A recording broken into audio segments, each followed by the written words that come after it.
अस्सलाम वालेकुम, मेरा नाम अली है। क्या हाल चाल दोस्तों? स्टूडेंट हो, ऑफिस वर्कर हो, एडिटिंग करनी है या फ्रीलांसिंग में थोड़ी बहुत आपको जो है ना सर्विसेज देनी है, बट आप एक लैपटॉप बाय करना चाहते हो पाकिस्तानी मार्केट में, बट यू कंफ्यूज्ड कि भाई कौन सा लैपटॉप लेना चाहिए, क्या प्रायोरिटीज होनी चाहिए। तो फाइनली लैपटॉप सीरीज स्टार्ट हो गई है। आपको आज की वीडियो में हम बताएंगे कि एक लैपटॉप परचेज करने से पहले पाकिस्तानी मार्केट में आपको क्या देखना है, और पाकिस्तानी मार्केट की एक रियलिटी है कि पाकिस्तान की मार्केट में मोबाइल फोन की तरह लैपटॉप भी रिकंडीशन रिफर्बिश ज्यादा बिक रहे होते हैं, और प्राइस सेगमेंट्स बहुत ज्यादा चेंज हो गए। नए लैपटॉप तो 2-2.5 लाख रुपए से ऊपर चले गए हैं, बट भाई 50,000 वाले लैपटॉप का क्या है। तो आज की इस वीडियो में अगर आपको ये वीडियो हेल्पफुल लगे तो लाइक शेयर एंड सब्सक्राइब के साथ नोटिफिकेशन बेल आइकन को प्रेस कर लीजिएगा। अब मैं आपको ज्यादा बोर नहीं करता, वीडियो शुरू करते हैं।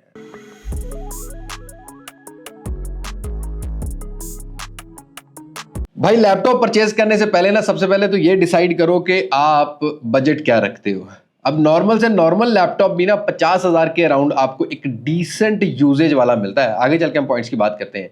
दूसरा एक चीज आपने याद रखनी है, जब भी कोई लैपटॉप बाय करते हो, अगर वो मेटल केस में है तो उसके ऊपर से आपने ये देखना है कि पेंटेड तो नहीं है, और उसके साथ साथ अगर वो प्लास्टिक बिल्ड क्वालिटी वाला है तो डेफिनेटली पाकिस्तान में 50,000 की रेंज के अंदर सारे रिफर्बिश है।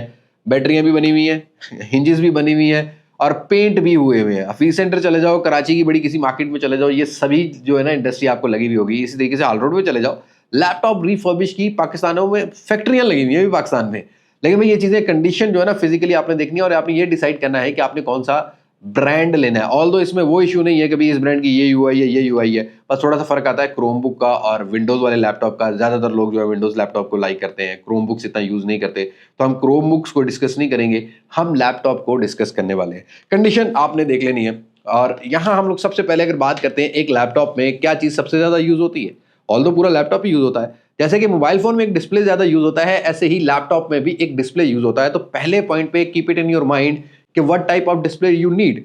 50,000 के अराउंड अगर आपको कोई डिस्प्ले मिलता है 13 से 14 इंचेस का, यहां पर आपको 1080p मिनिमम रेजोल्यूशन रिक्वायर्ड होगी। आपने टीएफटी पैनल नहीं लेना, आईपीएस पैनल 1080p चल जाएगा, लेकिन टीएफटी पैनल से आपके एक तो आई साइट पे बड़ा फर्क पड़ता है, विविंग एंगल का फर्क पड़ता है, डे लाइट की विजिबिलिटी का भी फर्क पड़ता है। और डे लाइट की विजिबिलिटी में अगर आप एक ऑफिस वर्कर हो या अगर आप एक मार्केटर हो जिसने मार्केट में ही काम करना है उस लैपटॉप को ले जाते हुए, तो मिनिमम 300 पीक ब्राइटनेस निट्स, मतलब जो निट्स हो उसके वो 300 निट्स होने चाहिए। फिर आपने डिसाइड करना है। हाँ, 50,000 रुपए से अगर 80,000 रुपए की रेंज के अंदर जाओगे ना तो रेजोल्यूशन भी चेंज हो जाती है, फिर क्वालिटी भी चेंज मिल जाती है आपको। नॉर्मली ज्यादा तो आईपीएस पैनल ही मिलेंगे, बट 1.5 के रेजोल्यूशन वाला भी मिल जाता है, 2 के रेजोल्यूशन वाला भी मिल जाता है, क्वाड एचडी प्लस भी मिल जाता है। तो keep it in your mind कि what type of budget you have और आपको किस टाइप का डिस्प्ले चाहिए। ये एक नॉर्मल यूजेज के हिसाब से मैं आपको बता रहा हूं। लेकिन अगर आप गेमिंग करते हो या वीडियो एडिटिंग करते हो तो आपको मिनिमम 1.5 के, 2 के, 3 के, 4 के डिस्प्ले को ही प्रायोरिटी पे रखनी है, और ये प्राइस सेगमेंट चली जाती है भाई 1 लाख रुपए के अराउंड। जब भी कोई लैपटॉप वीडियो एडिटिंग के लिए लो या गेमिंग के लिए लो ना, तो भाई उसके डिस्प्ले की एक दफा कलर करेक्शन को चेक कर लेना, क्योंकि ऑब्वियसली आपको यहाँ पर कलर एक्यूरेट मिलेंगे तो ही आप वीडियो एडिटिंग कर सकोगे और आपको कलर जज करने में आसानी होगी। तो ये चीज आपने माइंड में रखनी है। अगर आप गेमर हो तो 75 हर्ट्ज या 144 हर्ट्ज वाला आपने मिनिमम डिस्प्ले लेना है। अब ये 75 हर्ट्ज वाले जो डिस्प्लेज है ना, ये आपको 70,000 के अराउंड, 50,000 के अराउंड भी मिल जाते हैं। आपको थोड़ा सा ढूंढना पड़ता है। मैं एंड पर लैपटॉप्स भी मेंशन करूंगा कि कौन से किस प्राइस सेगमेंट में किस टाइप के लैपटॉप जो है ना मिलते रहते हैं। ऑल्दो बड़ी वाइड जो है ना रेंज मिलती रहती है मार्केट में। लेकिन अगर आप प्रॉपर एक गेमिंग वाला लैपटॉप लेना चाहते हो तो मिनिमम 144 हर्ट्ज का रिफ्रेश रेट आपको रिक्वायर्ड होता है, और वो 1.5 से 2 लाख रुपए के ऊपर वाली रेंजेस में ज्यादातर मिल रहे होते हैं। ऑल दो कुछ रिफर्बिश क्वालिटी लो क्वालिटी की होगी तो लाख सवा लाख के रेंज में भी 144 हर्ट्ज मिल जाते हैं, बट बाकी चीजों पे आपको कॉम्प्रोमाइज करना पड़ता है। तो डिस्प्ले कैटेगरी में if you are a student या आप ऑफिस वर्कर हो तो भाई आपको एक आईपीएस पैनल मिल जाए, एलसीडी पैनल मिल जाए और आपको 1080p रेजोल्यूशन मिल रहा है तो आप गुजारा कर सकते हो। बट अगर आपको करना है कलर करेक्शन, आपको थोड़ा सा बहुत बेहतर चाहिए, तो फिर आपको कलर गेमेंट और कलर वगैरह चेक करने पड़ेंगे। तो 2K 3K का डिस्प्ले जो है वो प्रायोरिटी पे रख सकते हो। और गेमर्स के लिए ऑब्वियसली 1080p भी हो तो इशू नहीं है, बट 144 हर्ट्ज का रिफ्रेश रेट जो है वो ही चलेगा। और अच्छे डिस्प्लेज में कुछ लैपटॉप मैंने मार्केट से जरा कॉल शॉल करके रिसर्च की हुई है। 50 से 70,000 रुपए की रेंज के अंदर डेल XP 13 इंचेस वाला मिल जाता है, Lenovo X1 मिल जाता है, माइक्रोसॉफ्ट सर्फेस मिल जाता है, HP Folio 1040 G3, इस टाइप के ये दिस टाइप ऑफ डिस्प्ले, ये इनके अंदर आपको 3K 2K वाली रेजोल्यूशन भी मिल जाती है, 1080p अच्छी रेजोल्यूशन मिल जाती है, और इनकी कंडीशन भी अच्छी मिलती है। दैट डजंट मीन कि आप यही वाले ले रहे हो लैपटॉप, लेकिन अगर आप ऑनलाइन की कुछ स्पेसिफिकेशन चेक करोगे ना तो आपको एक डिस्प्ले का आइडिया हो जाएगा। तो इन इस तरह के लैपटॉप्स जो डिस्प्ले लैपटॉप्स हैं ये 45,000 रुपए से 70,000 रुपए की रेंज के अंदर, चाहे आप कराची से बाय कर रहे हो, चाहे लाहौर से, चाहे पिंडी से, चाहे मुल्तान से, चाहे पेशावर से, इसी टाइप के ही आपको लैपटॉप मिलेंगे। प्राइस वेरी करती रहेगी मार्केट टू मार्केट। लेकिन अगर आपका 1 लाख रुपए से ऊपर ऊपर का बजट है ना, तो फिर भाई थोड़े से अच्छे लैपटॉप भी आ जाते हैं और इसमें बहुत सारी सीरीज भी आ जाती है।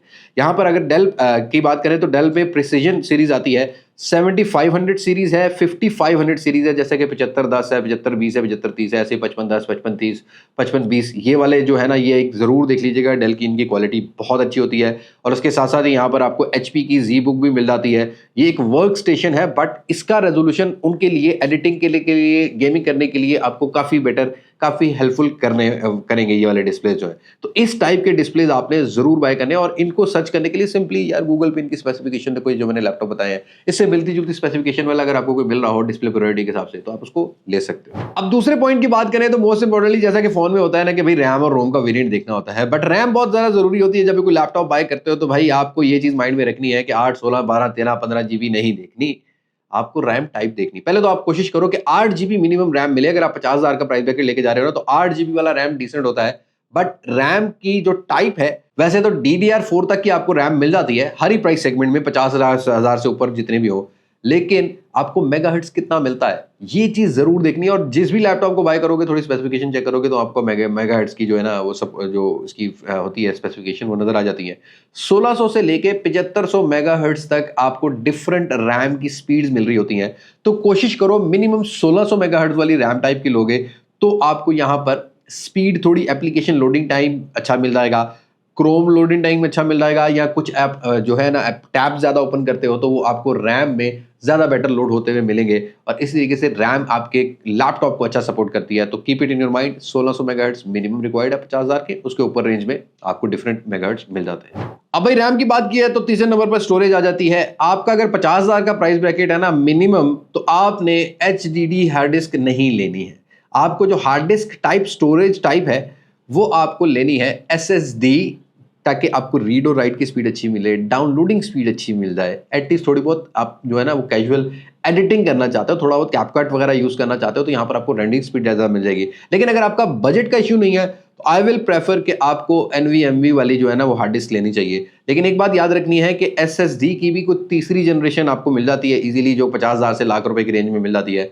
तो आपने कोशिश ये करनी है कि एक तो आपके पास SSD हो, SSD के साथ साथ थर्ड जनरेशन मिल जाए बेटर है। नहीं बजट का इशू नहीं है तो NVMe को लगवा लेना, ज़्यादा स्मूथ एक्सपीरियंस होगा सारा ही डाटा कन्वर्ट करने के लिए। मतलब आपने एक फ़ोन से या किसी भी चीज़ से डाटा भी कन्वर्ट करना है थर्ड पार्टी या एक्सटर्नल किसी भी स्टोरेज से, तो आपको स्पीड भी अच्छी मिलेगी। मोस्ट इंपॉर्टेंटली प्रोसेसर बहुत मायने रखता है। अब देखो भाई, हमारे पास लैक ऑफ इन्फॉर्मेशन, ऑल्दो मैं भी उतना इन्फॉर्मेटिक नहीं हूँ, लाइक मैंने भी ज़्यादातर लैपटॉप्स गिव एंड टेक नहीं किए हैं, बट भाई इतना सेंस तो है कि मैं एटलीस्ट ये i5, i9, i7 देख के नहीं लेता, इनकी जनरेशन देख के आपने प्रोसेसर को लेना है। जैसा कि अगर आप 50,000 की सेगमेंट में देखोगे ना, तो Core i5 अगर आपको 6 जनरेशन से ऊपर मिलता है तो yes you can consider. Core i7 थोड़ा सा ऊपर चला जाता है, बट उसकी जनरेशन देखनी है। और 6 जनरेशन से लेके 11, 12 जनरेशन तक के आपको हार्डवेयर मिले होते हैं, depend on your budget. Processor के ऊपर आपने जनरेशन देखनी है। अब जैसा कि अगर आप एक नॉर्मल स्टूडेंट हो, ऑफिस वर्क करना है ना, आपने सिंपली मतलब ऑफिस की मेल शेल रिक्वायर्ड है, वर्डप्रेस का काम करना है, स्टूडेंट हो तो ई बुक्स पढ़नी है या आपने लेक्चर लेने हैं, जूम मीटिंग करनी है, तो भाई आपको बस पी लिखा हो या यू लिखा हो प्रोसेसर के बाद, तब आप कंसीडर कर सकते हो उसको। और अगर एडिटिंग करनी है, keep it in your mind, 10th generation minimum होनी चाहिए।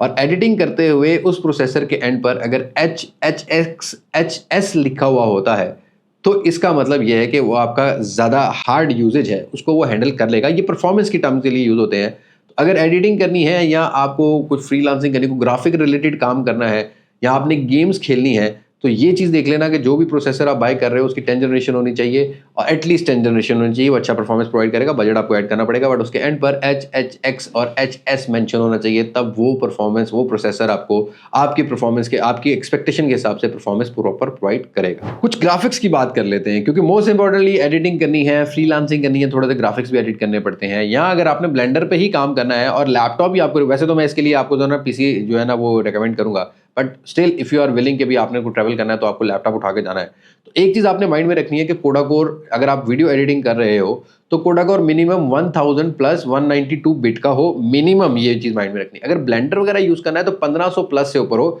और 192 बिट मिनिमम रिक्वायरमेंट है। ये आपको 256 GB बिट तक जो है वो जाता हुआ मिलेगा।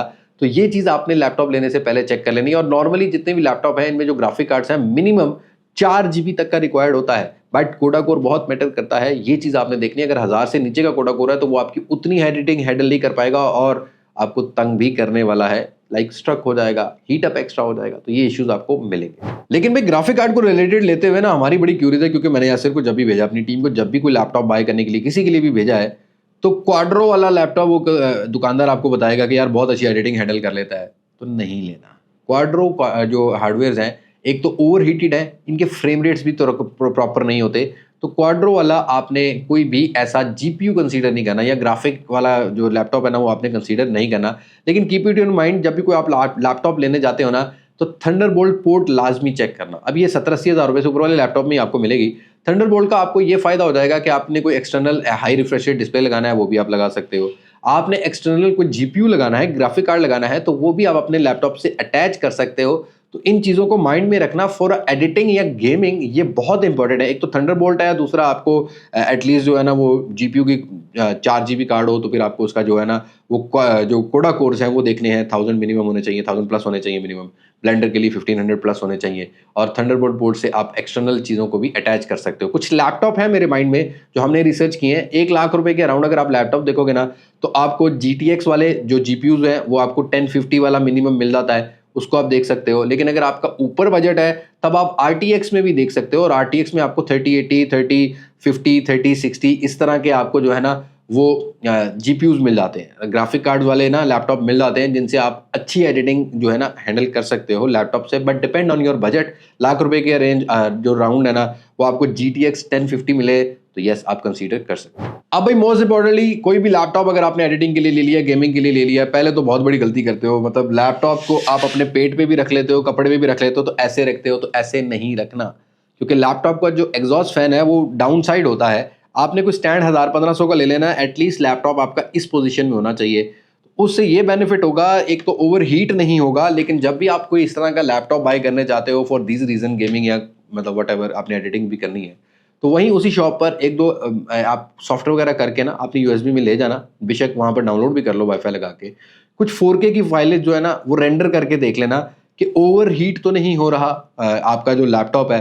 क्योंकि जब ये ओवर हीट होते हैं तो नॉर्मली ये होता है कि डिस्प्ले की स्ट्रिप उड़ जाती है, कई बार ऐसा होता है कि बैटरी ही बिल्कुल जो है ना वो ख़त्म हो जाती है, बैटरी का बड़ा इशू आ जाता है। तो आपने हीटिंग मतलब कूलिंग चीज़ें चेक कर लेनी है, और डेडिकेटेड पंखे वंखे भी नीचे वाली साइड पर आजकल स्टैंड वाले आए हुए हैं, वो भी मिल जाते हैं।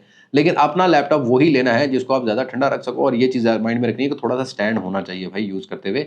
कपड़े से प्रॉब्लम ये आएगी, कपड़ा जब ओवर हीट होगा और वो कोई ऐसा फैब्रिक हो तो उस पर आग भी लग सकती है, लकड़ी भी रख के भी प्रॉब्लम आ जाती है, लेकिन वो हैवी एडिटिंग टास्किंग में या हैवी गेमिंग में keep it in mind, stand लाजमी ले लेना। अब भाई बैटरी का क्या किया जाए, देखो नया लैपटॉप आप लोगे ना तो आपको 100% श्योरिटी होनी चाहिए कि लैपटॉप किस कंपनी का ले रहे हो। एटलीस्ट आपको 2.5-3 घंटे जो है ना वो स्क्रीन ऑन टाइम मिल जाता है नॉर्मल एक अच्छे लैपटॉप, नए लैपटॉप में। नए लैपटॉप यहाँ पर 1.5 से 2 लाख रुपए की रेंज से ऊपर शुरू होते हैं, लेकिन अगर आप 50-60 हज़ार लाख रुपए में ले रहे हो तो ज़्यादातर लैपटॉप की बैटरियाँ बनी हुई होती हैं, ये आपने माइंड में रखनी है। शॉपकीपर से थोड़ी सी रिस्पॉन्सिबिलिटी ले लेना कि भाई स्क्रीन ऑन टाइम क्या देगा। अगर वो आपको कहना ये 1.5 घंटा निकाल जाएगा तो भाई आधा घंटा उसी शॉप पर लगा लेना, ठीक है, एक वीडियो प्ले कर लेना आधा घंटा और चाय वाय पी के आ जाना, सूटा वूटा लगा के आ जाना, और देखना कि बैटरी कितनी जो है वो ड्रेन हुई है, वहीं आपको चेक हो जाएगा। वैसे किसी भी रिस्पॉन्सिबल अगर शॉपकीपर से लोगे तो आप ये एक्सपेक्ट कर सकते हो कि 50,000 के लैपटॉप में 1 से 1.5 घंटे का आपको स्क्रीन ऑन टाइम मिलेगा, और थोड़ा अच्छी कंडीशन वाला लैपटॉप है, लाख 1.5 लाख वाला ले रहे हो तो 2 घंटे, 1.5 से 2 घंटा आराम से निकल जाता है, 2.5 घंटा भी दे देता है। लेकिन नए लैपटॉप में आपको बैटरी अच्छी मिलेगी, और वैसे आप लैपटॉप की जो बैटरी है वो यूजेज के बगैर जज ही नहीं कर पाओगे। खैर उसकी जो अपनी एमएएच होती हैं वो देख लेना लेने से पहले कि आपकी क्या रिक्वायरमेंट है क्या नहीं। गेमिंग के लिए आपको बड़ी बैटरी रिक्वायर्ड होगी या एडिटिंग के लिए बड़ी बैटरी रिक्वायर्ड होगी, और बाईपास चार्जिंग सारे सपोर्ट करते हैं, स्विच में लगाओ तो चार्ज भी। अब बिल्ड क्वालिटी के बारे में मैं आपको वैसे स्टार्ट में बता चुका हूँ, लेकिन कोशिश ये करो थोड़ा सा प्रीमियम लैपटॉप देखना है ना तो प्लास्टिक वाला लैपटॉप देखने से बेहतर कोई मेटल वाला देख लो। एक तो थोड़ी लुक अच्छी हो जाती है, स्लिम हो जाता है मेटल वाला। प्लास्टिक वाला थोड़ा सा ना ओल्ड स्कूल गाय वाला सीन है, थोड़ा मोटा भी होता है, उसके बेजल्स भी बड़े होते हैं, तो ये चीज़ आपने देख लेनी है कि बिल्ड क्वालिटी खैर मेटल की हो तो ज़्यादा प्रायोरिटी है, मेटल ज़रा प्रीमियम फील कराता है। जैसे मैं रियलमी की ये बुक जो है यूज़ कर रहा हूँ, ऑल दो बहुत सारे सेलुलर ब्रांड जो है ना जिनसे सेलफोन्स बना रहे हैं वो अब लैपटॉप इंडस्ट्री में आ रहे हैं, लेकिन अभी भी इनको पाकिस्तान में थोड़ा टाइम लगने वाला। और पाकिस्तान में आज भी वही होंडा का स्टिकर चेंज हो गया, आज तक होंडा बिकता है तो भाई बाकी चीज़ें नहीं बिक रही होती ज़्यादा। इस तरीके से डेल HP की एक अपनी मोनोपोली है, और इन जो इम्पोर्टर्स हैं इनकी अपनी एक मोनोपोली है, तो ये उसके अलावा आपको कोई भी लैपटॉप है वो प्रेफर नहीं करेंगे, तो ये अपने माइंड में रख लेना है कि भाई कंडीशन एटलीस्ट मेटल वाला हो तो खूबसूरत। ऑल्दो डेल और एचपी में मैंने देखे हैं बहुत खूबसूरत खूबसूरत लैपटॉप आते हैं, क्रोम बुक में भी बहुत ज़्यादा खूबसूरत आते हैं, तो ये चीज़ आपने माइंड में रख लेनी है। उसके बाद मोस्ट इंपॉर्टेंटली भाई लैपटॉप वो लेना जिसकी थोड़ी बहुत रैम वैम एक्सटेंडेबल हो सके, ठीक है। ये चीज़ आपने इससे ये कि आपका इन फ्यूचर थोड़ा सा बेटर हो जाएगा। जैसे कि वर्क स्टेशन बहुत सारे आते हैं जिनकी रैम एक्सटेंड की जा सकती है, उस टाइप का लैपटॉप ले लेना, ताकि अगर आपका लोड ज़्यादा भी हो गया है तो एटलीस्ट आपको वो लैपटॉप बेच के नुकसान बेयर ना करना पड़े,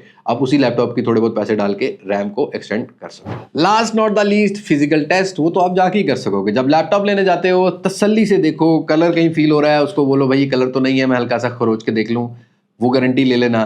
कीबोर्ड शीबोर्ड को वहीं मौके पे चेक कर लेना। खासकर एक चीज़ आपने माइंड में रखनी है, लैपटॉप जब भी बाय करो जो प्लास्टिक वाला होता है उसकी हिंज को बार बार उससे ना 2 4 10 बार खोलोगे ना, अगर वो पेंटेड है ना तो हल्के हल्के से वो जो जर्रे होते हैं ना पेंट के वो झड़ने लग जाते हैं। खासकर हफीज सेंटर में जाते हुए तो ये लाजमी चीज़ें चेक कर लेनी है, वो निकल आते हैं बाहर और नीचे से कलर जो है ना वो फेड हो जाता है। और ऑल्दो वो आपको बता भी देगा ये कलर हुआ हुआ है, लेकिन कोशिश करो नॉन कलर वाला, थोड़ा थोड़ा 10 15 हज़ार रुपये फर्क में अच्छा मिल जाता है। मत ब्लैक में लो, बजट थोड़ा इंक्रीज कर लो, किसी दोस्त से उधार मांग लो, अगले महीने दे देना, बट आपने नॉन कलर वाला लैपटॉप लेना है। स्पीकर ज़्यादा मतलब ज़्यादातर जो लैपटॉप्स हैं उनके जो है ना अप फ्रंट साइड पर होता है, जैसा कि ये कीबोर्ड वाली साइड पर जो स्पीकर्स होते हैं यहाँ पर स्पीकर होते हैं। डाउन साइड वाले स्पीकर मत लेना। डाउन साइड वाले स्पीकर में इशू ये है कि अगर आप सफ़र कर रहे हो तो उधर वाले बंदे को आवाज़ ज़्यादा सुनाई दे रही होती है, आपको कम सुनाई दे रही होती है। ऑल्दो लैपटॉप के अंदर इतने एक्स्ट्राऑर्डिनरी अच्छे स्पीकर नहीं आते। 2 2.5 लाख में अगर मैकबुक वगैरह ले रहे हो तो फिर तो भाई क्रेजी सीन है, ठीक है, यूज़ में मिल जाती है। यहाँ अगर आप लेनोवो का कोई बड़ा लैपटॉप ले रहे हो तो वो आपको अच्छे मिल जाएंगे, बट अगर आप ये 50 60 हज़ार वाले ले रहे हो तो उनके लैपटॉप की आवाज़ इतनी अच्छी वैसे भी स्पीकर की नहीं होती। तो 1000 2 हज़ार रुपये का एक डेडिकेटेड अलग से स्पीकर ले लेना फॉर रोम यूजेज। और हैंड फ्री चेक जरूर चेक कर लेना भाई, हैंड फ्री नहीं चलेगी तो आपका लैपटॉप आपको गाने वाने या फिल्म मूवी वगैरह सफ़र में सुनाने वाला नहीं है। तो इस तरह के फिजिकल टेस्टिंग जो है ना वो आपने लैपटॉप को लेने से पहले देख लेनी है। तो दैट्स इट, ये थे कुछ जो हम लोग जब कोई लैपटॉप बाय करना चाहते हैं तो हमारे लिए ये चीज़ें बहुत मैटर करती हैं। थोड़ा समअप कर लेते हैं। डिस्प्ले मिनिमम 1080p होना चाहिए 50 60 हज़ार की रेंज में। ऊपर जाते हो तो 2K का वाला मिल जाएगा। लाख रुपए से ऊपर जाते हो तो आपको 4K रेजोल्यूशन वाला 144 हर्ट्ज रेजोल्यूशन रिफ्रेश रेट वाला भी मिल जाता है। गेमिंग और एडिटिंग के लिए आपको ये रेजोल्यूशन रिक्वायर्ड होती है। और इस तरीके से जब प्रोसेसर लेने जाते हो तो भाई i9 i7 i5 मत चेक करो, उसकी जनरेशन मिनिमम 6 रिक्वायर्ड है 50 हज़ार की रेंज के अंदर। ऊपर जाते हो तो आपको अच्छी जनरेशन 11 जनरेशन भी मिल जाती है, डिपेंड ऑन योर बजट। और रैम का भी मैंने सारी चीज़ें क्लियर कर दी हैं। आई होप ये वीडियो आपको हेल्पफुल लगी होगी। नहीं लगी तो दोबारा एक दफ़ा देख लेना और मुझे कमेंट सेक्शन में बताना कि हमें लैपटॉप्स के ऊपर वीडियो बनानी चाहिए और मजीद कौन से लैपटॉप अच्छे मिल रहे हैं कौन से नहीं। Do let me know in comment section. So आज की वीडियो में इतना ही। मुलाकात होगी नई वीडियो में किसी नई अनबॉक्सिंग, किसी नए रिव्यू, किसी नए कंपैरिजन के साथ। तब तक मुझे तो इजाजत, मैं हूं अली बात मार सकते हैं। पाकिस्तान जिंदाबाद। अल्लाह हाफ़िज़।